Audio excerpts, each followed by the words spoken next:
82 लोगों का काम था गाना बजाना, पेशा था उनका, व्यवसाय था। और राजे महाराजाओं के दरबार में जाके वो गाया बजाया करते, लोगों का मनोरंजन करते थे। ज़रूरी नहीं था कि उनके आगे कोई पहले से ही कोई गीत भजन या कोई उन्होंने शब्द याद करके फिर गाते हो ना।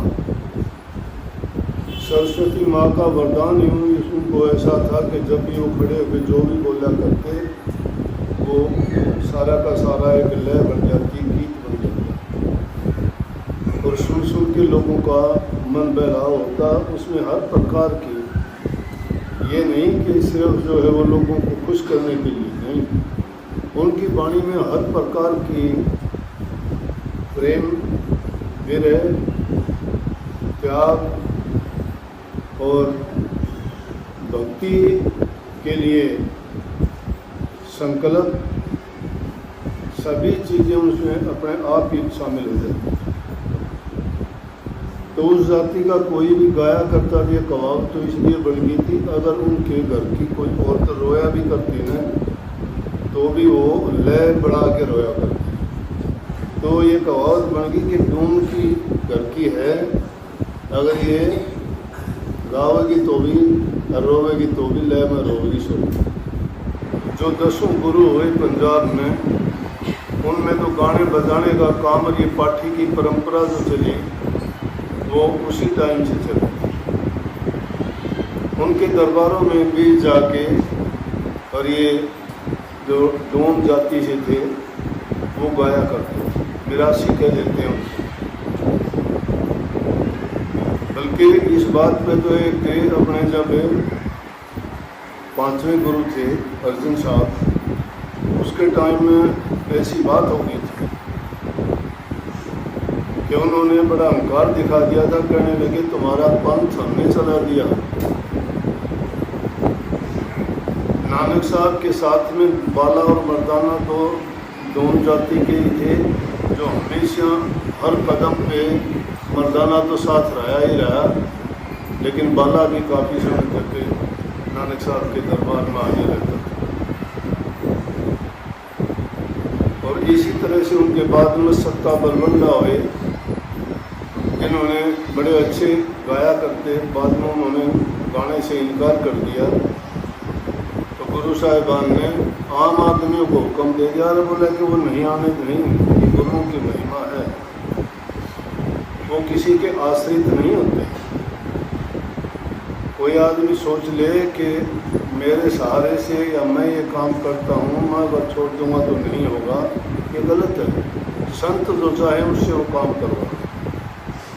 कबीर साहब ने अपने टाइम में बैल से वेद पढ़ बुलवा दिए।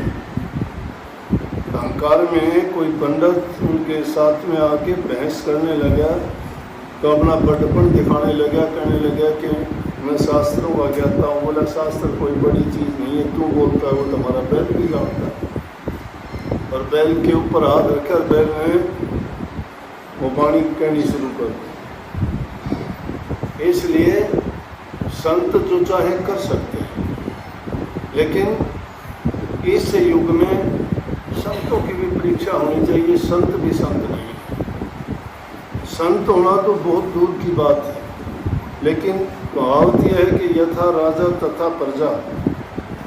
संत भी इसी प्रजा में से ही होते हैं, जैसी हवा और जैसा वातावरण होता है उसको देखते हुए उनके बीच रहते रहते उनमें भी कुछ न कुछ लक्षण इस समाज के प्रवेश कर जाते हैं, और उनसे भी ऐसी बातें हो जाती हैं कि जिनमें उनकी गलती कहो या झूठ की बात कहो, क्योंकि वो चाहे जानबूझ के ना भी कहें तो संसारी लोग अपने मतलब के कारण उनसे ऐसा करवा देते हैं। वो किसी का ये नहीं देखते कि इसने किसी कपट के साथ ये बात कही है। खुद निष्कपट होते हैं, इसलिए किसी के हृदय में वो कपट ना जान के जैसे वो कहते हैं वैसे ही कर देते हैं, बोल देते हैं। लेकिन कपटी, छड़िया, स्वार्थी लोग कई ऐसे अवसरों पर उनसे ऐसा काम करवा देते हैं, तो फिर उस संतों पर भी ऐसा दबाव आता है कि वो भी पक्षपात करते हैं, कि वो भी द्वेष रखते हैं। नहीं, ये गलत बात है। जो संत है तो ना किसी से द्वेष करेगा, उसके लिए सब समान है। दूसरों को शिक्षा देता है, अगर वो खुद द्वेषी है तो दूसरों को क्या शिक्षा देगा। लेकिन जिस इंसान के खुद के हृदय में कपट है, वो संत की बात को सत्य कैसे मान लेगा। अरे सत्य का सौदा तुम झूठ के तराजू से तोलना चाहते हो तो उसको कैसे तोल पाओगे। सत्य को जानना चाहते हो तो हम अपने हृदय को शुद्ध और पवित्र बनाओ। तुम्हारा हृदय खुद का जब पवित्र हुआ तुम्हें सब पवित्र लगे। जब तक तुम्हारे हृदय में कपट है तुम्हें सब कपटी और झूठे लगे। तो वो चाहे वाणी उनसे शुरू हुई थी, इंसान के दिल में अगर सच्चा प्यार है, अनुराग है, विश्वास है, तो उसके लिए सारी की सारी चीज़ें शुद्ध हैं। कुछ भी कठिन नहीं है। कठिन उन लोगों के लिए होता है जो इन संसारी बातों को लेके और उनकी पाप की गठरी बांध के सिर पर ढोए जाते हैं।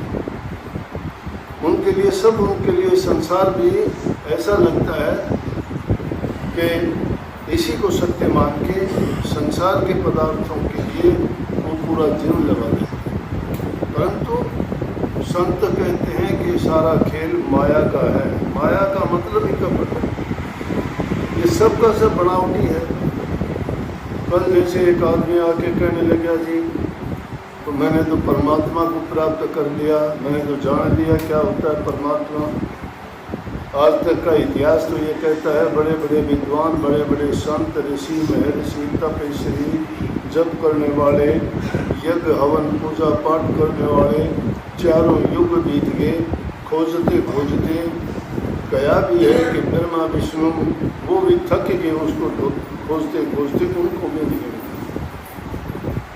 वो भी उसको नहीं खोज पाए। इस इंसान की औकात क्या है। लेकिन संतों ने कितना सुलभ बता दिया। कबीर साहब ने कह दिया कि उसको अगर तुम खोजना ही चाहते हो तो उसका रास्ता सतगुरु से मिलता है। और जो आदमी कहता है मैंने सतगुरु तो किया ही नहीं, मैंने सतगुरु नहीं किया, तो तुझे रास्ता कहाँ से मिला। जिसको रास्ता नहीं पता उसको मंजिल का क्या पता लगेगा।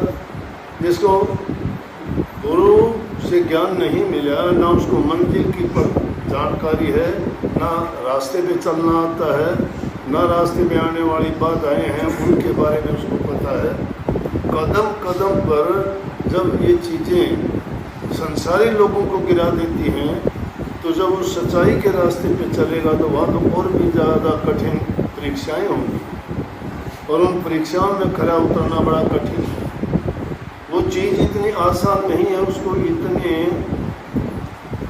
यत्न से, इतनी सुरक्षाओं के बीच में इतने उनके लिए पर्दे लगाए गए हैं कि उसको खोजना और ढूंढना आसान नहीं है।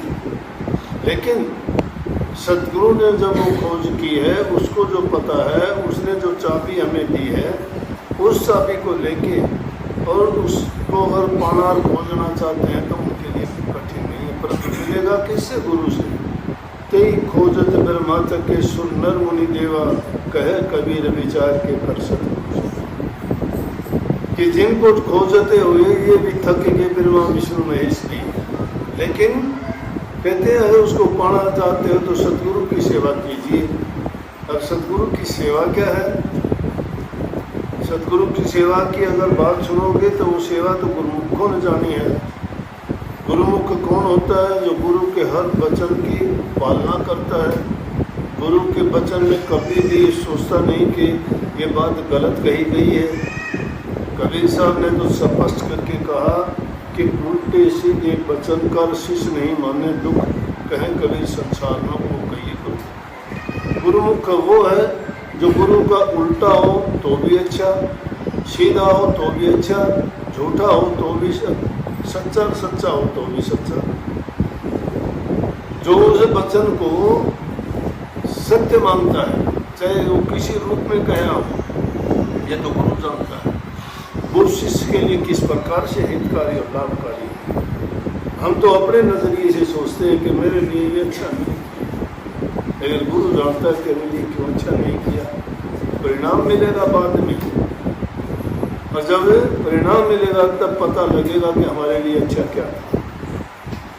लेकिन उस चीज़ को हम बिना परिणाम मिले ही अच्छा और बुरे का फैसला करने लगते हैं। वो फैसला हमारे हाथ नहीं है। इंसान की ज़िंदगी का फैसला भी उसके आखिर में होता है, बल्कि जीते जी नहीं, उसके मर जाने के बाद होता है।